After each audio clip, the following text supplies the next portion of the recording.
Salam engineering. Hari ini kita kembali belajar di dalam pelatihan engineering tentang bagaimana cara mengisi freon. Ya. Jadi kita harus perhatikan jika AC itu kekurangan freon, maka kita harus mengisi freon. Sebagai berikut caranya. Kita butuh manifold, ya. Manifold ini bisa kita beli di pasaran, ya. Yang jelas belilah yang mensupport freon R22, R32, R410A. Ya, karena ada manifold yang tidak mensupport beberapa tipe freon. Tapi sekarang saya sampaikan supaya dibeli yang tipe freon semuanya bisa disupport oleh manifold, ya. Kita bisa lihat ini kompresor, terminal kompresor RSC-nya dan juga overload-nya ada. Yang penting juga selang-selangnya juga, ya.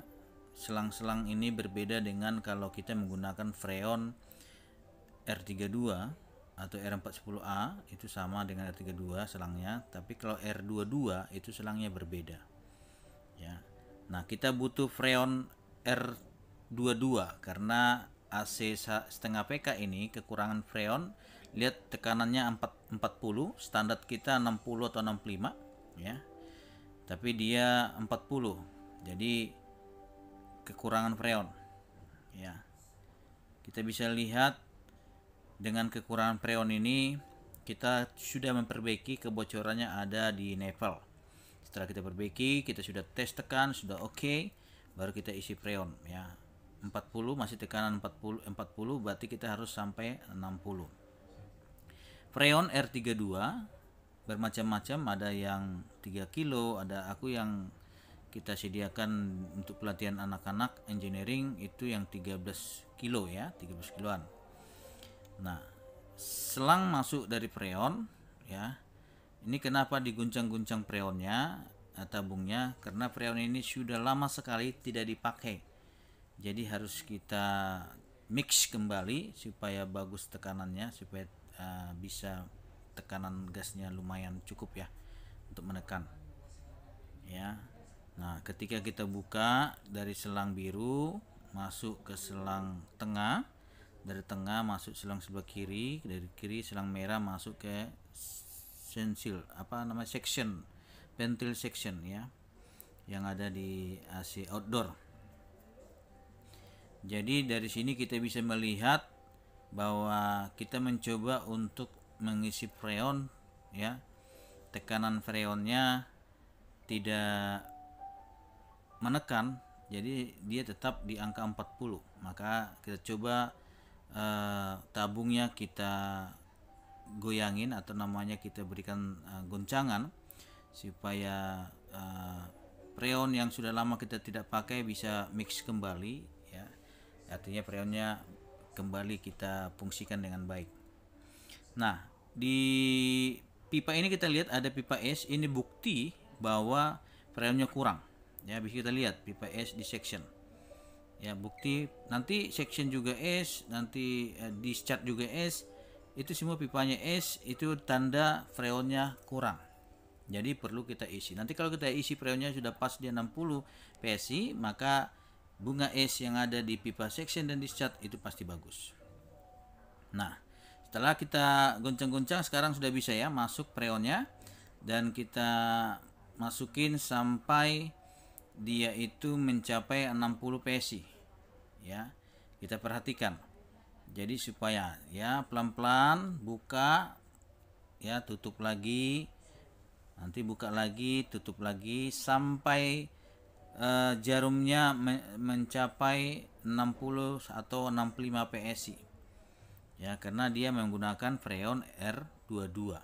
Tapi kalau freonnya R32 atau freon R410A, ya, tekanan yang harus kita ukur sebagai tekanan standar operasionalnya 150 PSI.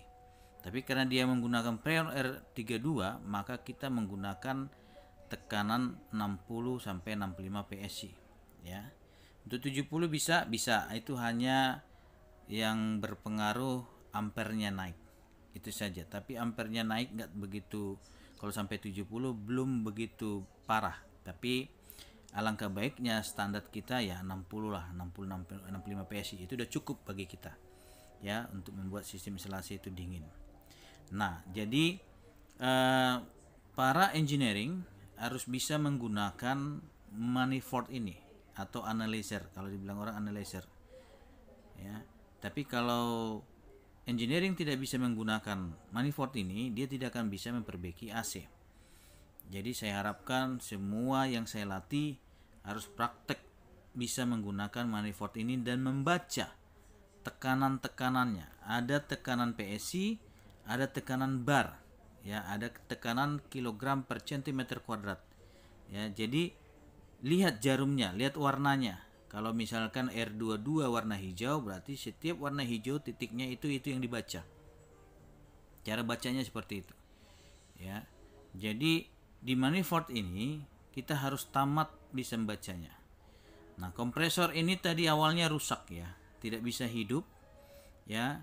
Setelah kita ukur pasenya tidak masuk ke kompresor karena overloadnya putus, sehingga setelah kita jumper sekarang udah bisa kompresor nyala. Nah, tadi kita barusan lihat tadi pipa section dan discharge itu udah bunga es, kekurangan freon ya. Tapi nanti pasti setelah kita isi freon naik sampai 65 PSI, maka bunga es itu akan perlahan hilang. Jadi dengan perbaikan pengisian freon, maka permasalahan itu bisa kita selesaikan. Seperti itulah cara ngisi freon dan tentang bagaimana kita mengenal pengisian freon. Terima kasih, sukses buat kita engineering. Kembali saya ingatkan supaya tetap kita belajar untuk mempermudah kita mencapai masa depan kita dengan mudah mendapatkan pekerjaan. Sukses, salam engineering by PT Minokarya Sejati.